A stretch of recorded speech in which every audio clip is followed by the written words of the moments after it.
আজকে আমাদের বরিশাল বিভাগের দ্বিতীয় জেলা জলগতি জেলার প্রোগ্রাম ছিল। আমরা সারা বাংলাদেশে কমিটি করার লক্ষ্যে, আহ্বায়ক কমিটি করার লক্ষ্যে প্রত্যেকটা বিভাগীয় শহর থেকে শুরু করে জেলা শহরে আমরা সফর করতেছি আমাদের সাধারণ কার্যক্রম হিসাবে। আজকে সেই সূত্রে জলগতিতে সমন্বয় সভা ছিল। এই সমন্বয় সভায় আমরা সমন্বয় সভা করেছি এবং আগামী এক সপ্তাহের মধ্যে আমরা এখানে আহ্বায়ক কমিটি ঘোষণা করব। আমরা আপনাদের মাধ্যমে জলগতি জেলার সমস্ত জনগণের কাছে আহ্বান হলো, নাগরিক পার্টির আহ্বায়ক কমিটি গঠন হচ্ছে। আপনারা যারা পরিচ্ছন্ন রাজনীতি করতে চান, যারা বাংলাদেশ প্রতি রাজনীতি করতে চান, তারা অবশ্যই এনসিপিতে যোগ দিন এবং আহ্বায়ক কমিটিতে অংশগ্রহণ করুন। সেই সূত্রে আমাদের এখানে আসা। এ পর্যায়ে আপনাদের সামনে বক্তব্য রাখবেন যারা আব্দুল্লাহ। আচ্ছা, আপনাদের সরাসরি আমি প্রশ্ন উত্তর করতে চলে যাই। আপনাদের যদি স্পেসিফিক কোনো প্রশ্ন থাকে প্রশ্ন করেন, আমরা ওইটা উত্তর। আগামী জাতীয় সংসদ নির্বাচনে আপনাদের দল কতগুলো আসন পাবে? আপনারা মনে করেন আপনারা জয়লাভ করবেন? যদি না করেন তাহলে আপনারা কার সাথে আগামী সংসদ নির্বাচন যারা সংস্কারের পক্ষে থাকবে, আমরা সংস্কারের পক্ষের শক্তি। আমরা বাংলাদেশ 24 পরবর্তী বাংলাদেশ নির্মাণে এই যে ধারাবাহিক এগিয়ে যাচ্ছে, আমরা মনে করি এই আগামী সংসদে সংসদে যুক্ত হবে। এই সংসদে যারা সংস্কারের পক্ষে থাকবেন তারাই শুধু সংখ্যাগরিষ্ঠতা যোগ করবে। সেই জায়গা থেকে আমরা পর্যবেক্ষণ করছি, আমাদের নিজেদের মধ্যে আলোচনা হচ্ছে এবং আমরা মনে করি আমরা সংখ্যাগরিষ্ঠতাকে সহযোগিতা করতে পারি। সংস্কারের পক্ষের শক্তি হিসাবে আমরা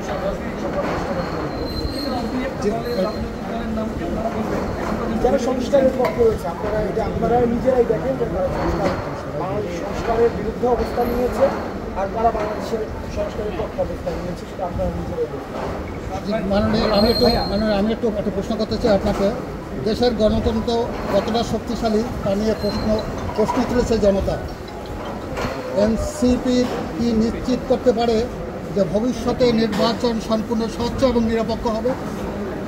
আমরা তো মনে করি না যে বর্তমান যে পরিস্থিতি, সেই পরিস্থিতিতে নির্বাচন, যে ভবিষ্যতের যে নির্বাচন, সেটা তো আমার একটা স্ক্রিপ্টেড ইলেকশনের দিকে যেতে পারে বলে আমরা শঙ্কা করছি।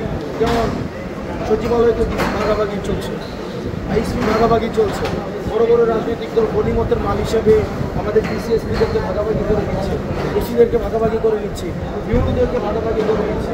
এখন এই যে ডিসিএসপি, ইউনো, ওসি, তারা হচ্ছে খেলার রেফারি।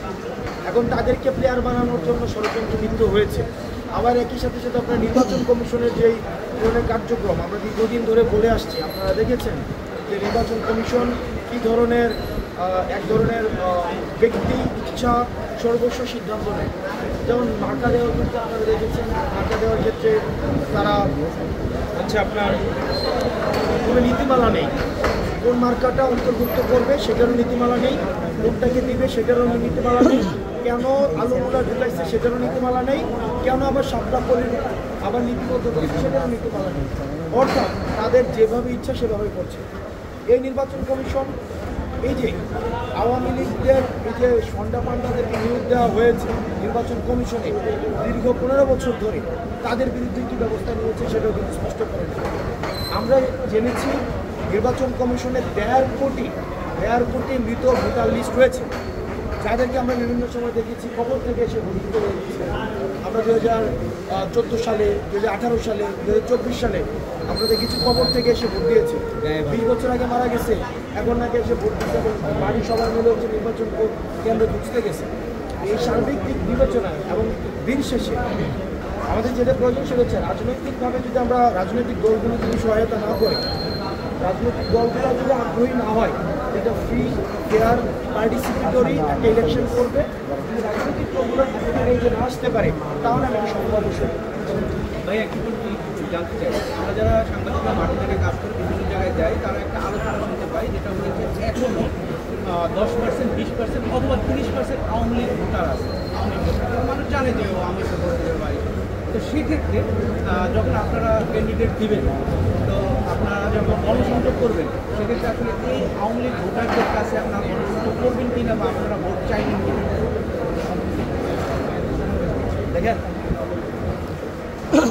এই যে সংখ্যাটা উল্লেখ করা হয় আওয়ামী লীগের ক্ষেত্রে, প্রথম বিষয় হচ্ছে আওয়ামী লীগের পর্যালোচনা আলোচনা এবং আমরা শুনি আমরা নতুন বাংলাদেশ বিনির্মাণে বেশিরভাগ যে ক্রিয়াশীল রাজনৈতিক দলগুলো রয়েছে তাদের সাথে মত পার্থক্য হবে, মতবিরোধ হবে, টেবিলে ডিসকাশন হবে, আর্গুমেন্ট হবে, তাদের সাথে আমরা একমত হবো বা হবো না, আমাদের সাথে তারা একমত হবে না, কিন্তু দিন শেষে আমাদের ওয়ার্কিং রিলেশন কন্টিনিউ থাকবে। কিন্তু বাংলাদেশের ক্রিয়াশীল গণতন্ত্রকামী কোনো রাজনৈতিক দলের সাথে আওয়ামী লীগ কোনো রাজনৈতিক দল নেই, এটা ফেসিস্ট একটা সংগঠন এবং এই ফেসিস্ট সংগঠন জনবিরোধী হওয়ার কারণেই কিন্তু বাংলাদেশ থেকে তাদের পালাতে হয়েছে। আপনি যে সংখ্যাটা বললেন সেই সংখ্যার যদি তাদের সমর্থন থাকতো তাদেরকে পালাইতে হইতো না। কই ছিল তারা জুলাইতে, তারা কই ছিল 5 আগস্ট কই ছিল, এবং এই পরিমাণ জনসমর্থন যদি থাকতো তাহলে তাদের তত্ত্বাবধায়ক সরকার ব্যবস্থা বিরোধ করতে হইতো না। এই পরিমাণ জনসমর্থন যদি থাকতো তাহলে তাদের এই মিডনাইট ইলেকশন আয়োজন করতে হতো না। এই পরিমাণ জনসমর্থন যদি থাকতো আমি তুমি এবং দামি ইলেকশন আয়োজন করতে হতো না। এই পরিমাণ জনসমর্থন যদি তাদের থাকতো তাহলে 153টা আসন আনকনটেস্টেড থাকতে পারতো না। এই যে আলাপগুলো সেটি হচ্ছে যে এক ধরনের যারা ফেসিস্টদের যাদের জিহ্বা দিয়ে, যাদের লেখনী শক্তি দিয়ে, যাদের মিডিয়া দিয়ে যারা এই ফেসিস্টদের বৈধতা উৎপাদন করে দিয়েছে। আপনি দেখবেন ছাত্রদল বা শিবির বা ফেসিবাদ বিরোধী কোনো রাজনৈতিক দলের নেতাকর্মী যদি আগে খুন হতো বা গুম হতো কীভাবে রিপোর্টিং দেওয়া হতো। শিবিরের 3 কর্মীকে পুলিশের সাথে গোলাগুলিতে নিহত, যাতে করে এই বৈধতা উৎপাদন করা যায়। শিবির মরলে কোনো অপরাধ না, ছাত্রদল মরলে কোনো অপরাধ না, বিএনপি মরলে কোনো অপরাধ না।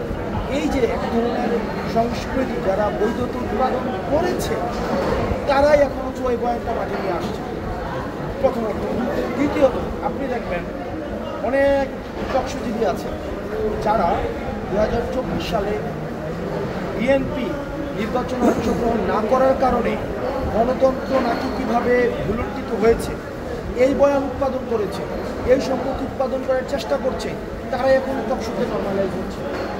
এই যে মিডিয়া ফেসিজম, তারপরে হচ্ছে বিজনেস ফেসিজম, আমাদের সুশীল সমাজের নামধারী ফেসিজম, এই জায়গাগুলোতে তো আমরা হাত দিতে পারি। যেমন তারা সুবিধা নিয়েছে আওয়ামী লীগ হয়ে, এখন তারা বর্তমানে আবির্ভূত হয়েছে সাংবাদিক পরিচয়ে, টকশোজীবী পরিচয়ে, বুদ্ধিজীবী পরিচয়ে, লেখক পরিচয়ে অথবা সাংস্কৃতিক কর্মী পরিচয়ে। কিন্তু আওয়ামী সুবিধাটা নেওয়ার সময় তারা কিন্তু আওয়ামী লীগের কর্মী হিসেবে সুবিধা নিয়েছে। তখন কিন্তু মানবতা, তখন কিন্তু হিউম্যান রাইটস, এই বিষয়গুলো তাদের বোধোদয়, তাদের বোধ চিত্ত তাদের জাগ্রত করতে পারে। তো সেজন্য আমরা এই যে কনসেপ্ট ম্যানুফ্যাকচার এগুলো হচ্ছে এক ধরনের ম্যানিপুলেশন। আর আমরা ভোট জনগণের কাছে চাই।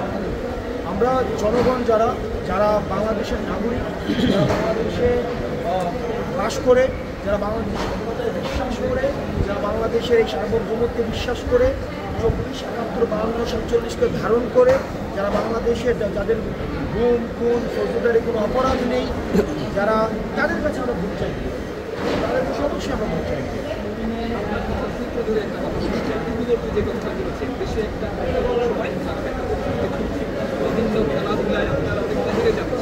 বড় বড় গেম হচ্ছে, আসলে কেন হচ্ছে? আপনারা কেন পেছনে মুখে বসে দিলে তো হবে না। আপনার কথা মুখে বসে শেষ করতে চাই। যেটা বলছেন আমি তো এগুলো একবার বলি, আমি তো একবারও বলতে হচ্ছে হেরে যাচ্ছেন। আমি বলছি যে আপনারা সেইখানে কেন পেছনে? এই যারা একদম যারা দায়িত্ব এনসিপি যেই অবস্থান নিয়ে দিন শেষে ওই অবস্থানে সবাইকে আসতে হবে। ঠিক এই পজিশনে সবাইকে আসতে হবে। ঠিক এখানে আসলে দিন শেষে ট্রফি যার মারতাম ট্রফি দিন শেষে আছে। আসলে আসর নামাজের সময় তো কম, একদম আসর নামাজের আপনি বলেছেন যে বড় বড় রাজনৈতিক দলগুলো ডিসি এসপিদেরকে ভাগ করে নিচ্ছে, তাহলে ইতিপূর্বে আমরা এনসিপির এক নেতাকে দেখেছি যে সচিবালয় বসে ডিসি এসপিদের ভাগ করার একটা কমপ্লেন মিডিয়াতে ব্যাপক আলোচিত হয়েছে। তাহলে আপনি কি মনে করেন না যে তত্ত্বাবধায়ক সরকার, এই যে অন্তর্বর্তীকালীন সরকারের যারা দায়িত্বে রয়েছে তাদের কোনো ভূমিকা বা তাদের কোনো কার্যক্রম এখানে কার্যকারিতা নেই? বিরোধী দল আর যেটা বলছি সেটা অভিযোগ ছিল, অভিযোগটা গত বছরের সেপ্টেম্বর অক্টোবরে এসছে। আজকে পর্যন্ত দেখেন তাকে বাড়ি থেকে অব্যাহতি দেওয়া হয়েছে, দুটোকে তাকে হচ্ছে একটা এনআইডি ব্লক করা হয়েছে। এখন আমরা তো আমাদের জায়গা থেকে আমরা ইয়া করেছি, দলীয় জায়গা থেকে আমরা ব্যবস্থা নিয়েছি, আইনগত আমরা হচ্ছে এই বিষয়টাকে অ্যাড্রেস করা হচ্ছে। রাষ্ট্র এখন ব্যবস্থা নেই, সরকার ব্যবস্থা নেই। সরকার যদি খুঁজে না পায়, এ পর্যন্ত তো কোনো কনক্রিট এভিডেন্স পাইনি। কনক্রিট এভিডেন্স না পাইলে তাকে বোঝা হবে। এখন যে দলগুলো বলছেন যে ডিসিএসপিতে ভাগ করবে, তাদের বিষয়ে এই অন্তর্বর্তীকালীন সরকারের ভূমিকাটা কি? অবশ্যই আপনারা এটা তো হচ্ছে আপনারা নিজেরা খুঁজে বের করেন, এবং আমরা তো এটাই চাই যে অন্তর্বর্তীকালীন সরকার এক্ষেত্রে একটা উদাসীন পরিচয় দিচ্ছে, উদাসীনতা। এবং অন্তর্বর্তীকালীন সরকার আমরা চাই উনি নির্ভুল ভূমিকা পালন করবে, নিরপেক্ষ ভূমিকা পালন করবে। কোনো দলকে কোনো ধরনের আমরা চাই, আমরা যে গণতান্ত্রিক উত্তরণের পথে রয়েছি, আমরা সবাই বাংলাদেশের সবাই একটা ভোটের একটা সুষ্ঠু নিরপেক্ষ একটা ভোটের অপেক্ষায় রয়েছে, এবং এই ভোটটা যেন অনুষ্ঠিত হতে পারে সেটার দায়িত্ব আমাদের সকল রাজনৈতিক দলের। দিন শেষে আসলে কে জিতলো কে হারলো, দিন শেষে ভোট জিতবে, দিন শেষে গণতন্ত্র জিতবে। গণতন্ত্র জেতার জন্য, জনগণ জেতার জন্য এবং ভোটের এই যে সংস্কৃতি জেতার জন্য আমাদের সবাইকে এগিয়ে আসতে হবে। ধন্যবাদ।